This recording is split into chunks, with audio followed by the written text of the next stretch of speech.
Hi, I'm Becky Meagher, and welcome to Transitions, Body, Mind, Spirit. Transitions. We have so many transitions in our life. Sometimes when you're a little kid, you think, I'm going to be a nurse, or I'm going to be a salesperson, and then it turns out in high school you take a right turn and do something different, and then your whole life is different than what you thought. And I like to use the metaphor of triathlons, something I've been doing 25 years. And in a triathlon, the first thing you do is swim. And then you go to the transition area, and then you get on your bicycle, and you do that, and then go transition again, and then do the run. So that's it gives an idea of there's so many different parts of our lives, and all the things that we didn't expect and that came in our life. It's pretty fascinating. So this is part 2 of Pat Whelan, an amazing man who started from absolutely practically nothing and built 2 multi-million-dollar companies. And now he's going to tell us how he did that, and also the spiritual part of it too, and how he had help in that arena also. So, Pat, hello. Welcome, welcome, welcome. Thank you for having me. Excited to be here. Yeah. So on the other program, we saw that you were raised in Nashville, okay, and in Bellevue, and went to Middle Tennessee State for a couple years, and then partied a lot, and then through a number of amazing happenings, you ended up leaving college and worked for Willie Nelson. Yes, ma'am. And you did that for 3 years. Yes, ma'am. Yes. And life changed again, and you ended up coming back to, I'm maybe skipping something here, but you were learning the trade when you were at Willie's place of how to build houses, and well, a lot of rock and roll, and but you learned about building, and through various things, you ended up coming back to the Nashville area, and also had to change your life because you had an accident. And anyway, tell us how that all began.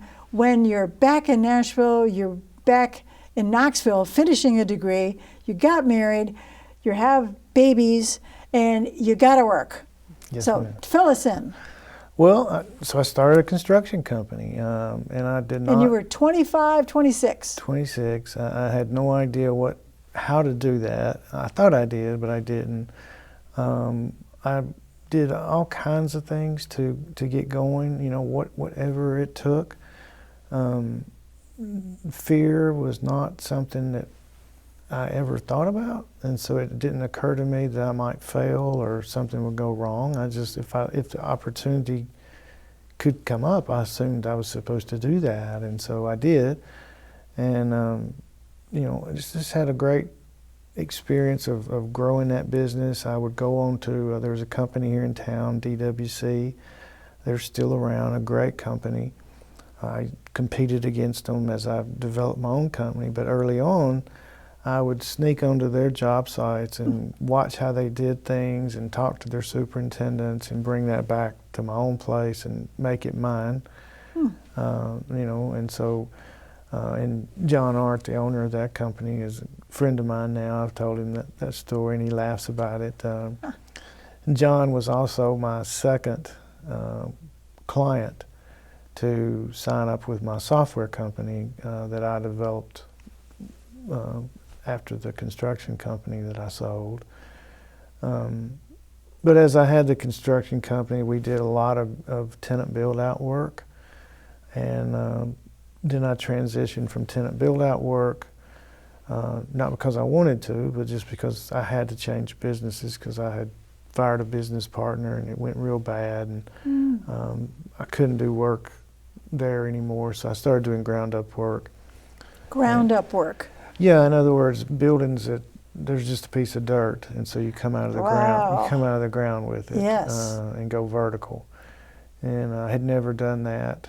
And again, I did not know what I was doing, but I went and hired, my whole career was successful because I hired people who got me, who always had a vision. Knowing where you're going is critical to getting there. And so, I love that saying, wherever you go, you're going to be there when you get there. And so you better get better. It's up to you to get better, because you're going to be the same if you don't when you get out here too. And so I had great people who understood how I thought, how I wanted my jobs to be run, how I wanted people to be treated. They got the idea of, I'm just a steward of a gift that's been given to me to influence people, to ask me, why do you do that? I'm not the guy who runs around with my Bible and starts quoting verses to you and those kind of things. Matter of fact, I know a lot of verses, I don't know where they are, but I do things, and I do them consistently and over and over, in good and bad, to the point to where people go, why do you do that? And it's that point of somebody asking you why. That's when it's ready to be taught or heard. But if you try and give it to people before they ask you why, it's just not, they're not. Are you talking about scripture? Anything. Okay. Whether you're trying to teach somebody something, you have to, the person has to want to know why. Ah. If they don't want to know why, they're not the right person for me. Because we're always going to be asking why. I wish somebody today could have helped me understand, you don't need to be worrying about any of the things you're worrying about at 20 and 30. You just don't. They're not going to matter. And the things that you were worrying about when you're in your 20s and 30s are not going to matter? Well, they're not going to matter like you think they are. They're not going to be as big as you think they are. I wish I could have known that and not really thought about those things as much as I did. So yeah, people are a gift. You're supposed to be a good steward of that gift, whatever that means to whoever you are. And, people who are curious and ask why a lot, those are people that are going to get some stuff done. Okay, well, people early on recognized you, the established people recognized you as somebody who was going to be successful. And you had told me some stories of people that had some money that bankrolled you, and with just trust, just believing that you do it, and you did. And that's consistently, because you are consistent, I think one of your things is you want to, I'm telling you I'm going to do it, and I did it, and it happened. Right. Yeah, I think that's so true, that success builds on success. And so I was always working. I was always doing something.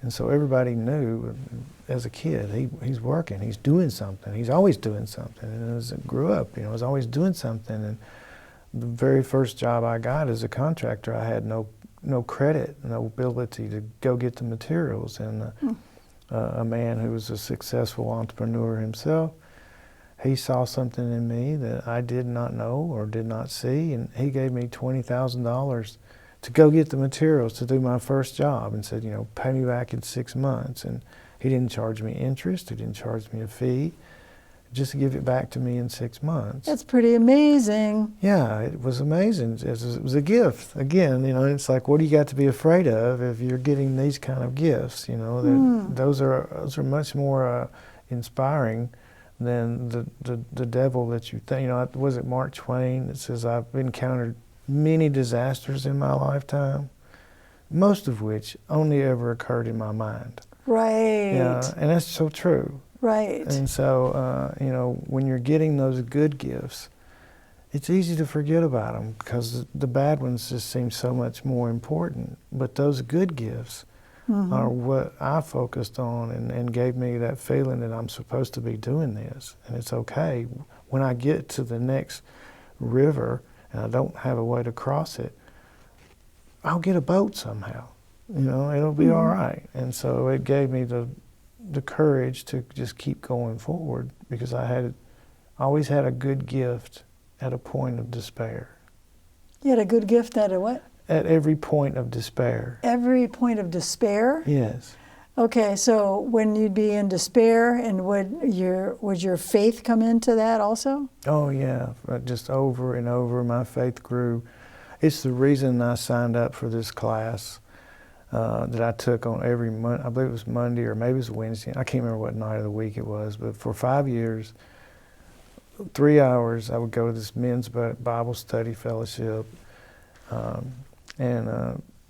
At one point, you know, I asked the leader of it, I was having some marital trouble, and I was, you know, how do I deal with this? What do I do? And he looked at me, he pointed a finger at me, and he said, if you can pray that you will accept your wife exactly the way Jesus accepts you, Oh.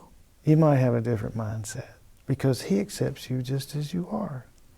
Wow. Yeah, and so that class, you know, was the foundational piece of everything that went forward in my life. It saved my marriage at that point, and gave me courage to keep doing business. And so that committing to going to something that fed me spiritually, yes, was you know, just tantamount to being able to walk through so many desolate places in my life, and I had a lot of those, and that's where that consistency comes in. It has such impact on people when they know you're having these kind of things happen. Yet you come every day and you're smiling every day, and you're not a person that's critiquing everything that's wrong. You're a person that's waiting for it to get better. Oh, it'll be better tomorrow. You know, no matter what I had at night, my mom would say, well, you'll be better in the morning. And, you know, usually I was. And you were. That's right. And so, you know, that foundational piece of work was my spiritual commitment to discipline, just like going to the gym and working out with weights or staying in shape. You know, that discipline of saying, this is going to be committed to something that's bigger than me, that's spiritual, just helped me so much in every phase. It gave me discernment to say no when I really wanted to do something. You know, I would know, somehow I would know, and it would always turn out, it's good you didn't do that, wasn't it? You know, and so that element of my life, you know, I think it kept me from being really depressed, really sad, really many things. It saved me. Well, you started your construction business and did that for 20 some years, and then you had some ups and downs on that. You had a partner that didn't work out, and then but you sold that business, right? And then from having that business, you learned about, you had a team that helped do just your inner business software. Am I right on that? We had an in-house tech support, because back then, you know, your computer broke every other day, and you had floppy disks trying to install software. Nobody knew how to do it except people who were tech people, and they were the mysterious geniuses, you know. Right, the tech people. Yeah, they charged way more than everybody else because, right. you know, you were on the computer, and so we had enough people to merit having in-house tech support as opposed to calling someone to come in. And so I got really interested in fooling around with those guys and just asking them, you know, hey, could you take this bid and turn it into a contract automatically? Well, maybe, you know, and so, you know, we can pull this data over to this and this over to here, and like, okay, let's do that. So we just kept doing that, iterating on that, and then making little routines that were software driven inside of our office. And an attorney came to my office one day looking for some stuff for a lawsuit I was involved in, and I couldn't stay with him, so I put him in the conference room, and I pulled up our software, and I said, everything you need is right there. I'll be back in an hour. And I came back in an hour, and he said, what is this? And he was a construction attorney. Okay. Yeah, he worked for companies like Ray Bell, huge construction companies, and did a lot of that type of work, so he knew the business. And what is this? I said, oh, it's just something we've developed in-house here that we use to run the company with. And he said, have you ever thought about starting a business in it? No, not really. I've kind of kicked it around, but I don't know much about software. Well, if you start a business, what would it cost for me to have 25% of it? I don't know, 100 grand. All right, and so I'm gonna give you 100 grand. I'll take care of the legal fees or legal work and all this stuff, and you just go sell that and make that big. It's like, well, okay. At that same time, I was having some talks with some people about selling the construction company. Mm-hmm. And so those talks really sped up and got more serious, and I sold the construction company and started a software company. And that software is basically to track when you have a construction site, whether it's 2 stories or 20 stories, all the materials. Where are we in doing things, right? It's about paperwork. There's a mountain of paperwork in construction, Mm-hmm. all these, you got a ton of paperwork. So the idea was, and it was all redundant. You were replicating the same information from this document to that document. It was like, kind of like when you go to the doctors and you put your name on the form 14 times, what's your name, Pat? Whelan. So it's like, can we get away from that? And that was the whole idea, just can you automate that so we don't do the redundant work? Right. Get rid of all the errors in the redundant effort. And so, it's about paperwork. It's about automating that paperwork with it automatically go into a filing cabinet, a digital filing cabinet, in the right file. So if it's a contract, it goes in the contract file for the filing cabinet for this job. Right, and you can access it easily, and somebody else can access it and at the job site or whatever. It's on the internet, so anywhere you can get on the internet, you can get to your, information on the job. And that in construction, so much of the issues arrive out of people not having all the information. Right. Well, the key of this is the lawyer person said, well, we start a company, and I was like, okay. And you thought that, and you had to hire more tech people to do that company, and you thought it was going to be in a year, but 10 years later, you had the software, and it was a product, and you could sell it to somebody else, right? Well, I was selling it all along. I was selling it as what it was. Hey, nobody knew what the word beta meant. Beta. An experimental. This isn't the final, but this is the beta version. It's close. We're working on it. Yeah, it's all we like is a punch list on this, and it'll be good to go. And so, so I was getting people to use it. The people I were getting to use it was the people I had competed against in Nashville to bid work. And so I just started going around to my competitors and going, you couldn't sell your company for this much, could you? No, why not? Because you don't have a software that makes these kind of profit margins. So you should be using this. And so it was a big trust issue because they were my competitors.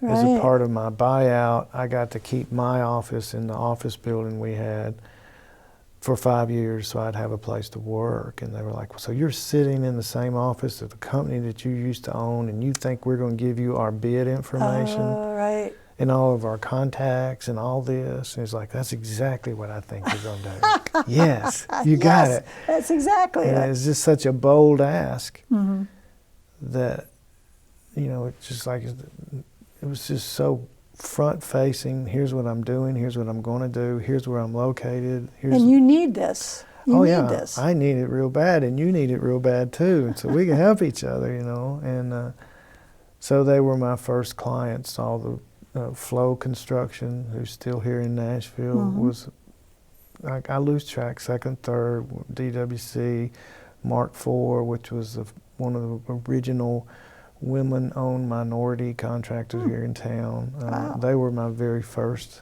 client. I had sold the company, but I still had an office. Okay, but there's 2 companies. You sold the one company, and then you started the software company. That's right. And then you had the beta version for it, and then somebody else came in to by your software company. That's right. But Okay. it took about 10 years to get out of beta. Right. That's right. It was 20 years later, short 20 years later, somebody came and said, I had a lot of offers along the way from equity groups and different people to buy the company or give it money to grow. And I turned down all of those offers. Because they wanted a piece of it and you wanted to keep control, right? Yeah, when you do an equity event with these big companies, Yeah. they always have a covenant in the contract. You know, here's $5 million. You know, go market and sell. Use this money, $5 million. But in this covenant agreement that they have with you, it says, and if we're on the board, we always have the right to overrule all the voting board with one vote. And so, Pat, we don't like you as CEO anymore. When you're terminated, you're out of here. We're going to put a new CEO in. So I couldn't go there. Right, right. So you brilliantly sold it to somebody and at the right time, and you did it purely by yourself. In other words, there weren't other partners and partners and partners. It was your deal, and that's why I think you're a member of the entrepreneurial group in Nashville, and that was kind of rare and astounding because nobody does that, but you did that. Yeah, And what's rare is to found a company, to scale it up to a size that anybody would want to buy it, like an equity group, right. and then to close an equity deal without any outside funding. That's what's rare. Right. Found, scale, exit with an equity And that's event. incredible. Yeah, there's Yes. a lot of people who found, scale with equity money and then exit, but few that found, scale, and exit. So you get to keep more of the pie. And speaking of which, then you bought a farm, and that's what you're doing today. Yeah. You have changed your life. It was an adjustment because you don't have to. You know, you've worked so hard 7 days a week for your whole career, and then it's like, okay, I have this farm, but you're busy on your farm. Tell us about that. Yes, and it wasn't about more money, that idea, because I had a corporation and I gave stock to everybody who worked for me. So you shared in the wealth. Yes. Yes. Oh, yeah. Oh, yes. It was not about me getting more money. It was about me finishing my dream. Wow. And so it wasn't about getting more money. It was about, you can't fire me before I finish what I got this picture of. Right. And so I gave everybody stock. So everybody shared in the event. And so it was just a big deal for some people. Yeah, absolutely. That is a big deal. You shared in that. Yes. Yes. You changed some lives in the Philippines, for example. I had people in the Philippines that worked for me and it totally changed their whole life there. And so, yeah, a lot of people had, so that was that. But yeah, it's to kind of loop around. And the reason I'm bald is my best friend, when I'm 35, gets cancer. And back then, chemo was brutal. And he was getting his chemo, and his hair all fell out, and his eyebrows fell out, and he was in the hospital. But you got chemo in the hospital, and then you got out after your sessions. And I went to see him. He was a pretty boy. He was always a pretty boy, and he was embarrassed about his hair. And you know, I said, "When you get out, let's have dinner." No, I don't know. I don't know if I want to go out looking like. And this was before Michael Jordan made this a style. And so I left the hospital room. I went down. It was in Vanderbilt, and there was a little barber shop that was down there on the corner of that hospital. I went down, told him to shave all my hair off, and boy, it was really white. It was like a cue ball. And so I went back to the room, and he started laughing, and we laughed together. And I said, so you won't know if people are looking at you or me, and so we'll have dinner. And so he lived for 5 years. And during that 5 years, we both had our heads shaved. And then when he passed away, probably 6 months later, I decided I'd grow my hair back. But there wasn't as much hair as there was before. I had the typical male pattern balding, that so many men have. And so I had a choice. I can either have this, exotic style, and it's at least a style, or I can do male pattern balding. And I was like, I'll just stick with that. And everybody was used to me for that at that point. Well, but back to your farm, because we just have a few minutes.